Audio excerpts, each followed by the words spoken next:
میں ان کی باتوں پر خوشی سے مسکرا رہا تھا۔ یقین تو اب تک مجھے بھی نہ آ رہا تھا کہ وہ گھونسلہ جو اس کے سر پر رہا کرتا تھا ختم بھی ہو سکتا ہے۔ میرے کہنے پر کہ بالوں کی کٹنگ کروا لو، کس طرح منہ بگاڑ کر محترمہ نے کہا تھا۔ مجھے اچھا لگنے کا کوئی شوق نہیں، اور اب بڑی خاموشی سے جا کر اچھے لگنے کی کوشش کر لی گئی تھی، اور خیر کوشش کافی کارآمد ثابت رہی تھی۔ کتنی پتلی اور پیاری لگ رہی تھی وہ، صرف ہیئر سٹائل چینج کر لینے سے۔ پتہ نہیں اس کٹنگ کا نام کیا تھا، مگر شانوں سے ذرا نیچے آتے اس کے وہ براؤن کرل کے سلکی بال بے حد خوبصورت لگ رہے تھے۔ مامی کے جانے کے بعد میں کتنی دیر تک لیٹا ہوا اس تبدیلی کو انجوائے کرتا رہا تھا۔ شام میں وہ لاؤنج میں بیٹھی ٹی وی دیکھ رہی تھی۔ میں نے بظاہر ایک لاپرواہ سی نگاہ اس پر ڈالی اور کارڈلیس اٹھا کر اس کے برابر والے صوفے پر بیٹھ گیا۔ بالوں کے ساتھ ساتھ لباس میں بھی کافی بہتری آئی تھی۔ ایک تو پورا سوٹ ایک سا تھا، ورنہ میں نے اسے کبھی سوٹ کا ہم رنگ دوپٹہ اوڑھے نہیں دیکھا۔ میں فیصل سے فون پر بات کر رہا تھا اور ساتھ ساتھ کنکھیوں سے اس کا جائزہ بھی لیتا جا رہا تھا۔ مجھے تو لڑکیوں کے لمبے بال پسند ہیں، بالوں ہی میں تو عورت کا سارا حسن ہوتا ہے۔ وہ ڈاکٹر عزیز کی اسائنمنٹ پر بات کر رہا تھا۔ میری بے موقع انتہائی فضول بات پر حیرت سے بولا تھا۔ خیر تو ہے عباس، تمہاری طبیعت تو ٹھیک ہے؟ میں اس کی حیرت پر قہقہہ لگا کر ہنس پڑا تھا۔ زیادہ ہنسی تو مجھے بیا کے چہرے پر موجود تاثرات کو دیکھ کر آ رہی تھی۔ آج کل کی یہ پرکٹی لڑکیاں کتنی کوفت ہوتی ہیں ایسی لڑکیوں کو دیکھ کر۔ ابھی پچھلے دنوں اسلام آباد سے مامی کی ایک رشتہ دار آئی تھی ہمارے گھر۔ کیا حسین لمبے بال تھے اس لڑکی کے، گھٹنوں کو چھوتے ہوئے۔ میں مسکراہٹ دباتے ہوئے سنجیدگی سے بولا تھا، کس کو سنا رہے ہو یہ ساری باتیں؟ کون بیٹھا ہے تمہارے پاس؟ وہ میرا ہی دوست تھا آخر، جینیس کیوں نہ ہوتا۔ میں بغیر کوئی جواب دیے ہنسنے لگا تھا۔ بیا ایک دم ٹی وی بند کر کے وہاں سے اٹھ کر چلی گئی تھی۔ اسے جاتا دیکھ کر مسکراتے ہوئے میں نے دوبارہ اسائنمنٹ پر بات شروع کرنا چاہی تھی، مگر فیصل میری کچھ دیر پہلے کی بکواس کی وجوہات دریافت کرنے پر مصر تھا۔ بتائیں گے بیٹا تمہیں وقت آنے پر، ابھی صبر کرو۔ میں نے اسے تسلی دیتے ہوئے مزید کچھ بتانے سے صاف انکار کر دیا تھا۔ آج کل میں اسے دل بھر کر نظر انداز کر رہا تھا۔ وہ لان میں یا لاؤنج میں میرے پاس آ کر بیٹھتی تو میں کچھ ہی دیر میں وہاں سے اٹھ جایا کرتا۔ زیادہ وقت گھر سے باہر گزارنا شروع کر دیا تھا۔ مامی کو پڑھائی کی مصروفیات کہہ کر مطمئن ہوا تھا۔ اس روز تو اتوار تھا۔ میں سارا دن دوستوں کے ساتھ گزار کر مغرب سے کچھ پہلے گھر واپس آیا تھا۔ ماموں جان، مامی اور بیا تینوں لان میں بیٹھے چائے پی رہے تھے۔ میں سب کو سلام کرتا وہیں بیٹھ گیا۔ عباس کے لیے بھی چائے لاؤ بیا، مامی کی کہنے پر وہ فرما برداری سے فوراً اٹھ گئی تھی۔ مامی، آپ کو کیا میں بہت برا لگنے لگا ہوں؟ میں نے تھوڑی غمزدہ شکل بناتے ہوئے انہیں مخاطب کیا تھا۔ وہ تعجب سے میری طرف دیکھنے لگی، جیسے میری بات کا مطلب سمجھنے کی کوشش کر رہی ہوں۔ بیا جو چائے بنائے گی اسے چائے کے علاوہ سب کچھ کہا جا سکتا ہے، اور ایسا عجیب و غریب محلول پی کر مجھ بیچارے پر کیا گزرے گی، اس کا اندازہ آپ بھی کر سکتی ہیں۔ ماموں جان اور مامی میرے تبصرے پر مسکرانے لگے تھے، جبکہ وہ دوبارہ واپس بیٹھ گئی تھی، مگر شکل پر 12 بج رہے تھے، منہ اچھی طرح پھولا ہوا تھا۔ اتنی بری چائے بھی نہیں بناتی میری بیٹی، ہم لوگ اس وقت بیا کے ہاتھوں کی ہی بنی چائے پی رہے ہیں، اور اچھی خاصی چائے بنائی ہے اس نے۔ ماموں جان نے لاڈلی بیٹی صاحبہ کا منہ بنتا دیکھ کر جلدی سے کہا تھا۔ مامی کو اٹھتا دیکھ کر میں نے بے ساختہ انہیں روکا۔ آپ بیٹھیے مامی، میرا چائے پینے کا بالکل بھی موڈ نہیں ہو رہا۔ میرے کہنے پر وہ دوبارہ بیٹھ گئی تھی۔ تمہیں اب کہیں اور تو نہیں جانا؟ کچھ دیر بعد ماموں جان نے مجھ سے پوچھا تھا۔ میرے نفی میں سر ہلانے پر وہ بولے، بیا کی فرینڈ کی انگیجمنٹ ہے، تم چھوڑانا اسے۔ اگر ماموں جان کی بجائے یہ فرمائش خاتون نے کی ہوتی تو میں جھٹ انکار کر دیتا، مگر اب سوائے اقرار میں گردن ہلانے کی کوئی چارہ نہیں تھا۔ نماز کے بعد میرا کچھ دیر پڑھنے کا پروگرام تھا۔ اپنے کمرے میں جانے سے پہلے میں نے اسے کہہ دیا تھا، جس وقت چلنا ہو مجھے بتا دینا، میں اپنے کمرے میں ہوں۔ کوئی 9 بجے کے قریب میرے کمرے کا دروازہ بجا۔ دستک دے کر وہ اندر چلی آئی تھی۔ چلو عباس، میں نے فائل پر سے نظریں اٹھا کر ایک پل کو اس کی سمت دیکھا، اور اپنی نظریں اس پر سے واپس ہٹانے میں مجھے خاصی مشکل ہوئی تھی۔ دل چاہ رہا تھا اسے دوبارہ دیکھوں، مگر دل کو ڈانٹ ڈپٹ کر میں نے بڑی لاپرواہی سے بغیر اس پر نگاہ ڈالے کہا تھا، تم چلو پورچ میں آ رہا ہوں۔ وہ خاموشی سے واپس مڑ گئی تھی۔ گاڑی کی چابی اٹھاتا میں پورچ میں آیا تو وہ گاڑی کے پاس ہی کھڑی میرا انتظار کر رہی تھی، سر جھکائے پتہ نہیں زمین پر کیا تلاش کیا جا رہا تھا۔ پہلی نظر میں تو کیونکہ میں اسے نظر انداز کر ہی چکا تھا، اسی لیے اب دوبارہ دیکھ لینے میں کوئی حرج نہیں تھا۔ جبکہ وہ سر جھکائے ہوئے تھی۔ اتنے اچھے طریقے سے ڈریس اپ میں نے اسے پہلے کبھی نہ دیکھا تھا۔ سی گرین کلر کا پیارا سا سوٹ، کھلے ہوئے بال، جولری اور شاید میک اپ بھی کر رکھا تھا۔ ویسے اس بے ڈھنگی لڑکی کو میک اپ کرنا آتا تو نہیں ہوگا، پتہ نہیں میک اپ تھا یا نہیں، بہرحال لپسٹک تو لگی ہوئی تھی۔ اتنی بری چوائس بھی نہیں ہے میری، میں نے اپنی کچھ عرصہ پہلے کی رائے پر نظر ثانی کی تھی۔ مجھ جیسے ہینڈسم بندے کے ساتھ یہ لڑکی سوٹ کرے گی، خود سے کہتے ہوئے میں نے گاڑی سٹارٹ کی تھی۔ وہ خاموشی سے برابر والی سیٹ پر بیٹھ گئی۔ یوں ہی گاڑی چلاتے چلاتے میرا دھیان اس کی گلاسز کی طرف گیا تھا۔ وہ تو کانٹیکٹ لینسز پہ لگ گئے ہیں۔ میں نے اپنی بے خبری پر افسوس کیا تھا۔ آج کل زیادہ وقت گھر سے باہر رہنے کی وجہ سے مامی سے بھی زیادہ بات چیت نہ ہو پاتی تھی۔ خوبصورت لڑکیاں جب خاموش ہوتی ہیں تو اور بھی خوبصورت لگتی ہیں، اور خاص طور پر جب یہ خاموشی آپ ہی کی وجہ سے ہو۔ میں اس کی خاموشی کو بھی انجوائے کر رہا تھا۔ اس کی دوست کے گھر پر اسے ڈراپ کرتے ہوئے میں نے بڑے بے مروت انداز میں کہا تھا، ٹھیک 2 گھنٹے بعد میں تمہیں لینے آؤں گا، چاہے تم اس وقت فارغ ہو گئی ہو یا نہیں، میں بالکل انتظار نہیں کروں گا۔ وہ گفٹ ہاتھ میں لیے دروازہ بند کرتے کرتے ٹھٹک کر رک گئی تھی۔ تم مت آنا لینے، میں روحی سے کہہ دوں گی، وہ مجھے ڈراپ کروا دے گی۔ بہت ناراضگی اور غصے سے یہ جملہ بولا گیا تھا۔ باقی کا غصہ گاڑی کے دروازے پر اتارا گیا۔ اتنی زور سے دروازہ بند کیا تھا کہ کتنی دیر تک میرے کانوں میں دھماکے ہوتے رہے۔ اس کے منع کرنے کے باوجود میرا ارادہ تھا اسے لینے جانے کا، مگر جب گھر پہنچا تو مامی نے بتایا، بیا کا فون آیا تھا، کہہ رہی تھی واپسی میں عباس کو مت بھیجیے گا، ابھی تو فنکشن شروع بھی نہیں ہوا، بہت دیر لگے گی۔ میں نے بغیر کوئی تبصرہ کیے سر ہلا دیا تھا، مگر واپسی میں جب اسے ایک اسمارٹ سے لڑکی کے ساتھ گاڑی میں آتا دیکھا تو میرے تن بدن میں آگ لگ گئی تھی۔ اگرچہ وہ اس لڑکی کے ساتھ اکیلی نہیں تھی، لڑکی کی برابر والی سیٹ پر غالباً بیا کی سہیلی بیٹھی تھی۔ وہ گاڑی سے اتر کر ان لوگوں کا شکریہ ادا کر رہی تھی۔ میں ٹیرس پر کھڑا جلتا بھنتا یہ سین دیکھ رہا تھا۔ زیادہ آگ تو مجھے اس وقت لگی جب وہ مسکرا کر ان محترم کو بطور خاص خدا حافظ کہہ رہی تھی۔ اگرچہ آواز مجھے نہیں آ رہی تھی، مگر اندازہ تو ہو رہا تھا کہ کیا بات ہو رہی ہے۔ میرے ساتھ تو کبھی اخلاق نہیں نبھایا تھا، اور وہ رسل کرو کا جانشین بہت اچھا لگ رہا تھا، جو مسکرا کر شکریہ ادا کیے جا رہے تھے۔ یہ سب سوچتے وقت یہ خیال نہیں آیا تھا کہ آج کل میں خود اس کا کتنا دل جلاتا ہوں، اور وہ بھی جان بوجھ کر، جبکہ وہ مجھے جلانے کے لیے نہیں مسکرا رہی تھی۔ اسے تو پتہ بھی نہیں ہوگا کہ میں ٹیرس پر کھڑا ہوں۔ چھٹیاں ہوئیں تو میں نے اپنے دوستوں کے ساتھ سیر و تفریح کا پروگرام بنایا۔ اسلام آباد، مریب، ہوربن، نتھیا گلی وغیرہ وغیرہ سے ہوتا ہمارا آگے کافی سارے شمالی ممالک میں گھومنے کا پروگرام تھا۔ تم اسلام آباد بھی جاؤ گی؟ میں سامان پیک کر رہا تھا جب وہ کمرے میں آئی تھی۔ اسلام آباد کے ساتھ اسے کیا پریشانی ہے مجھے اچھی طرح معلوم تھا، اسی لیے جھٹ سنجیدگی سے بولا، اسلام آباد تو جانا ہی ہے، زرمین سے وعدہ کیا تھا میں نے کہ چھٹیوں میں اسلام آباد ضرور آؤں گا۔ زرمین کا ذکر کرتے وقت لہجے میں خوب سارے مٹھاس بھی کھول لی گئی تھی۔ کیا لڑکی ہے بھائی وہ، میں تو اب تک حیران ہوں، اس قدر خوش لباس اور خوش گفتار، اس کے پاس بیٹھو تو وقت گزرنے کا احساس ہی نہیں ہوتا۔ میں نے پہلی مرتبہ اس طرح برملا زرمین کی تعریف کی تھی۔ وہ اپنے تاثرات مجھ سے چھپانے کی کوشش کرتی ہوئی گویا ہوئی تھی۔ صحیح کہہ رہے ہو، میری سب کزنس میں زرمین کو سب سے زیادہ ڈریسنگ کا سینس ہے۔ حالانکہ دل ہی دل میں وہ زرمین کو گالیاں دے رہی ہوگی، مگر منہ سے اس کے لیے پھول جھڑ رہے تھے۔ میں اپنی مسکراہٹ اس سے چھپاتا بیگ میں کپڑے رکھنے لگا تھا۔ سچی بات تو یہ تھی کہ میرا زرمین کے گھر جانے کا کوئی ارادہ نہیں تھا۔ وہ اگر میری کزن ہوتی تو میں زیادہ اچھا بھی لگتا۔ بلا وجہ مامی کے رشتہ داروں میں گھسنا، نہ تو مجھے ایسا کوئی شوق ہے اور نہ ضرورت۔ یہاں بھی اسے ضرورت سے زیادہ اہمیت انہی محترمہ کی وجہ دے دی تھی۔ اس کے جانے کے بعد تو میری کبھی اس سے بھولے بھٹکے بات بھی نہ ہوئی تھی اور رابطہ بھی نہ ہوا تھا۔ خوب سارے دن گھوم گھام کر ہم لوگ واپس آ گئے تھی۔ میں گھر پہنچا تو بیا گھر پر اکیلی تھی۔ ماموں جان اور مامی کی بابت اس سے دریافت کرتا میں اپنے کمرے میں جانے لگا تو اس نے ہاتھ میں پکڑا میگزین سائڈ میں رکھتے ہوئے مجھ سے کھانے کا پوچھا تھا۔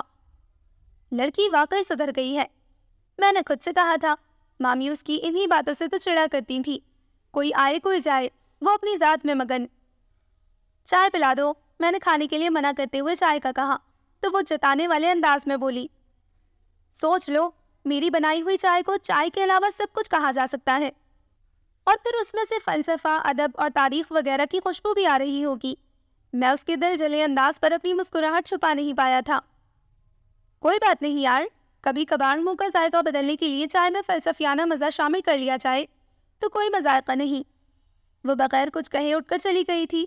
میں یوں ہی کچھ سستی کے عالم میں وہیں صوفے پر دراز ہو گیا تھا۔ پاس رکھا میگزین جو وہ پڑھتے پڑھتے الٹ کر وہیں رکھ گئی تھی، میں نے وقت گزارے کے لیے اٹھا لیا۔ وہ صفحہ جو وہ پڑھتے پڑھتے گئی تھی، اسے دیکھتے ہوئے بے ساختہ میرے لبوں پر مسکراہٹ دوڑ گئی۔ سردیوں میں کنوں کے چھلکوں کا ماسک کس طرح تیار کیا جائے گا، اور بادام میں دودھ ملا کر ماسک کس طرح تیار ہوتا ہے، ملتانی مٹی کس قسم کی جلد کے لیے مناسب رہتی ہے، پلکیں لمبی گھنی کرنے کے لیے زیتون کے تیل کا مساج، اور بالوں میں انڈا اور دہی ملا کر کب اور کیوں لگائے جاتے ہیں، یہ سب اس میں درج تھا، اور میرا ہنستے ہنستے برا حال ہو گیا تھا۔ قدموں کی چاپ پر میں نے جلدی سے میگزین واپس رکھ دیا اور آنکھیں بند کر کے یوں لیٹ گیا جیسے اس وقت سے اسی پوزیشن میں تھا۔ چائے کا کپ اس کے ہاتھ سے لیتے میں نے ایک نظر بغور اسے دیکھا تو احساس ہوا کہ ان میں سے بہت سے نسخے غالباً بڑی پابندی سے استعمال کیے جا رہے تھے، حالانکہ وہ بالکل سادہ سے حلیے میں تھی، نہ میک اپ نہ کوئی اور تیاری، مگر اپنے نئے فریم والے گلاسز میں جو اس کے چہرے پر زبردست سوٹ کر رہے تھے، اتنی اچھی تو لگ ہی رہی تھی کہ میں ایک ٹوک اسے دیکھے گیا تھا۔ وہ میرے اس طرح دیکھنے پر کچھ سٹپٹا گئی تھی۔ جہازیب انکل کا فون آیا تھا، کہہ رہے تھے وہ لوگ پاکستان آ رہے ہیں، ارسلان اور احمد کی چھٹیاں ہو گئی ہیں نا۔ اس کے بتانے پر میں چائے پیتا کچھ سوچنے لگا تھا۔ پاپا کے آنے پر میں نے پہلی فرصت میں ان سے وہ بات کر لی تھی جو کافی دنوں سے میں کرنا چاہ رہا تھا۔ انہیں میری پسند سے کوئی اختلاف نہیں تھا۔ وہ لوگ سلمہ آنٹی کے بھائی کے گھر ٹھہرے تھے، اور میری خواہش پر پاپا سلمہ آنٹی، ارسلان اور احمد اسی شام ماموں جان کے یہاں آ گئے تھے۔ میرے فائنل ایگزامز ختم ہو گئے تھے۔ آج کل میں اپنے پروجیکٹ میں مصروف تھا۔ پروجیکٹ سے فارغ ہو جانے کے بعد تو مجھے یہاں سے چلے ہی جانا تھا، اور جانے سے پہلے میں اپنی نیا پار لگانا چاہتا تھا۔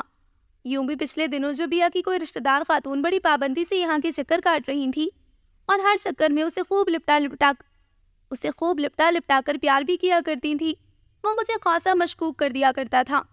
یہ بات بھی مامی سے باتوں باتوں میں پتہ چل چکی تھی کہ وہ اپنے لاڈلے سپوت کے لیے رشتہ ڈھونڈنے میں مصروف ہے، اور یہی بات مجھے ڈرا رہی تھی، ساتھ ساتھ غصہ بھی آ رہا تھا۔ پہلے بھی تو یہی بیا تھی، تب تو کوئی اسے پوچھتا بھی نہ تھا، اور اب اتنی دیوانہ وار چاہت، اب لوگوں کو اس کا دل بھی خوبصورت نظر آنے لگا ہے، اور بھی بہت سی اچھائیاں نظر آنے لگی ہیں۔ اسے اس رنگ میں تو اپنے لیے میں لے کر آیا ہوں، اب کسی اور کو اتنی آسانی سے اسے لے جانے کیسے دے سکتا ہوں؟ وہ میرے گھر کے علاوہ کوئی اور گھر نہیں ہو سکتا، اور وہ میرے علاوہ کوئی اور نہیں ہو سکتا جس سے تمہاری زندگی وابستہ ہو۔ ماموں جان اور مامی پہلے تو حیران ہوئے تھے، میں بھی وہیں ان لوگوں کے ساتھ بیٹھا ہوا تھا۔ پتہ نہیں حوروں کا مرکز کیا ہوتا ہے۔ بہرحال اگر آسمان سے وہ بھی آ جاتا تب بھی مامی مجھے اس پر ترجیح ہی دیتی، اتنا اندازہ تو مجھے اچھی طرح تھا۔ بغیر کچھ سوچ بچار کے ماموں جان اور مامی نے فوراً رشتے کے لیے اپنی طرف سے منظوری دے دی۔ ہمارے لیے تو عباس سے بڑھ کر کوئی کبھی ہو ہی نہیں سکتا، مگر بیا سے پوچھنا بھی تو ضروری ہے۔ میں اس معاملے میں اولاد پر زبردستی کرنے یا اپنا فیصلہ مسلط کرنے کا قائل نہیں ہوں۔ ماموں جان نے بڑی سنجیدگی سے پاپا سے کہا تھا، تم افیئر زرمین سے چلا رہے ہو اور پرپوز مجھے کر رہے ہو؟ یہ افلاطون کی بچی مانے گی نہیں۔ ارے احمق لڑکی، ایسے موقعوں پر لڑکیاں شرماتی ہیں، نہ کہ لڑنے کھڑی ہو جاتی ہیں۔ میں نے اس کے لال پیلے ہوتے چہرے کو بغور دیکھا۔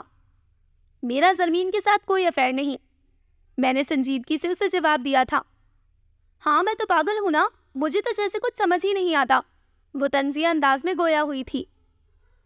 اس اسٹڈی میں رکھی آدھی سے زیادہ کتابیں تو تمہاری ذاتی ملکیت ہیں، اور اتنی عالم فاضل لڑکی کو پاگل سمجھنے کی حماقت تو میں کبھی نہیں کر سکتا، مگر بہت کتابیں پڑھنے کے باوجود بھی تمہارا علم خام ہی رہ گیا۔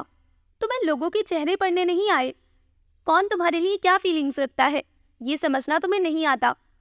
میں ایک دم کرسی چھوڑ کر عین اس کے سامنے آ کھڑا ہوا اور اس کے چہرے پر نظریں مرکوز کیے بہت گہرے لہجے میں بولا تھا۔ وہ میرے انداز پر ایک دم بوکھلا سی گئی۔ وہ جتنی طوفانی انداز میں چیختے چلاتی اسٹڈی میں آئی تھی، اس کے برخلاف بڑی خاموشی سے چپ چاپ باہر نکل گئی تھی۔ اگلا دن میرے لیے بہت سی خوشیاں لے کر آیا تھا۔ میں پروجیکٹ کے سلسلے میں مختلف فارمز اور کمپنیوں میں خوار ہوتا شام میں گھر آیا تو پاپا وغیرہ آئے بیٹھے تھے۔ بھیا جلدی سے اندر آئیے۔ ارسلان پورچ میں ہی میرا استقبال کرنے کھڑا تھا۔ میں پاپا لوگوں کی آمد اور اتنے پرجوش انداز پر حیران تھا۔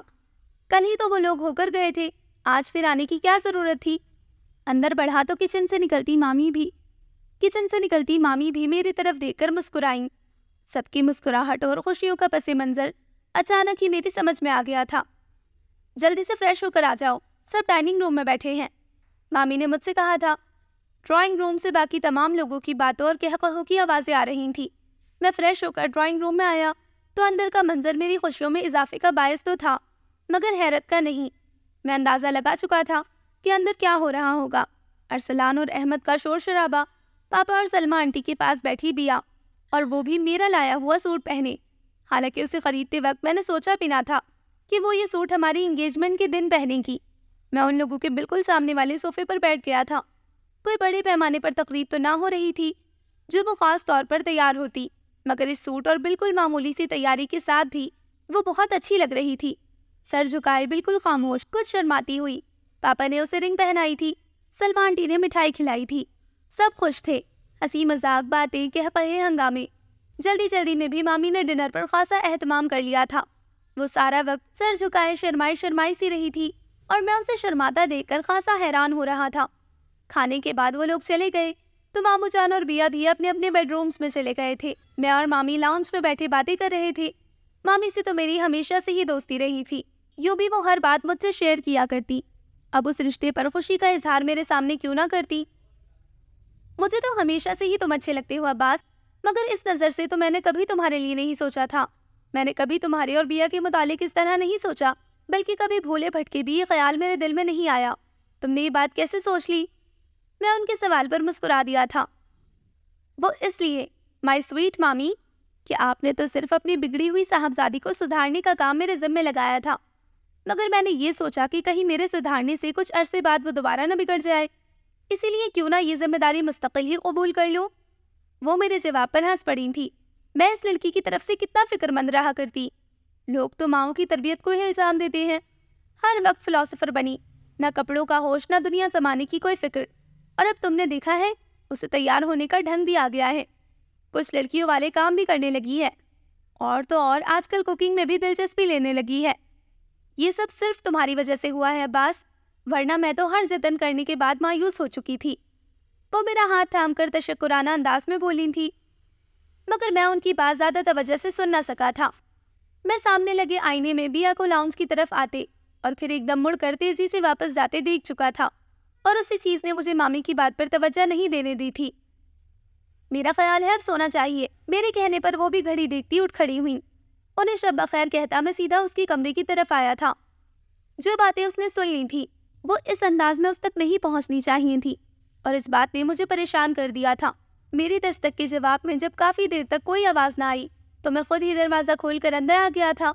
دونوں ہاتھ لٹکائے وہ بیڈ پر بالکل ساکت سی بیٹھی ہوئی تھی۔ میرے اندر آنے کا بھی اس نے کوئی نوٹس نہیں لیا تھا۔ بیا، میں نے اسے آواز دی مگر اس نے سر اٹھا کر بھی نہ دیکھا۔ میں اس کے بالکل سامنے کارپیٹ پر بیٹھ گیا تھا۔ میری بات سنو بیا، میں نے اس کے ہاتھ اپنے ہاتھوں میں لے کر پیار سے کہا، اور آگے بھی بہت کچھ بولنا چاہتا تھا کہ وہ فوراً ہی میرا ہاتھ جھٹک کر چلا اٹھی۔ تم میرے ساتھ مزید کوئی ڈرامہ مت کرنا عباس، اس وقت مجھے اپنے آپ سے نفرت ہو رہی ہے۔ میں جسے محبت سمجھتی تھی وہ تو ڈرامہ تھا، مجھ بگڑی ہوئی کو سدھارنے کا ایک پلان، تمہاری توجہ، تمہاری ہر ایک بات، سب جھوٹ تھی۔ یہ سوٹ جو آج میں نے بڑی خوشی خوشی پہنا تھا کہ اسے تم میرے لیے بہت پیار سے لائے تھے، یہ بھی جھوٹ تھا، دھوکہ تھا۔ کیوں تم ماما کی محبت میں اتنی بڑی قربانی دے رہے ہو عباس؟ مجھ میں تو کوئی اچھائی ہے ہی نہیں۔ ہاں واقعی میرا علم خام رہ گیا ہے، مجھے لوگوں کو سمجھنا نہیں آیا۔ وہ پھوٹ پھوٹ کر رو پڑی تھی۔ ایسا نہیں ہے بیا، تم بالکل غلط سمجھ رہی ہو، ایسا کچھ بھی نہیں ہے۔ یہ سوٹ میں واقعی تمہارے لیے بہت پیار سے لایا تھا۔ میں نے اس کے آنسو صاف کرنا چاہے تو اس نے میرے ہاتھ جھٹک دیے۔ ہم لوگ تمہیں تبدیلی پیدا کرنا چاہتے تھے، یہ بالکل سچ ہے۔ تم خود بتاؤ، تمہارا وہ انداز کیا نارمل انداز کہلایا جا سکتا تھا؟ مامی کی اس حوالے سے فکر مندی بالکل جائز تھی۔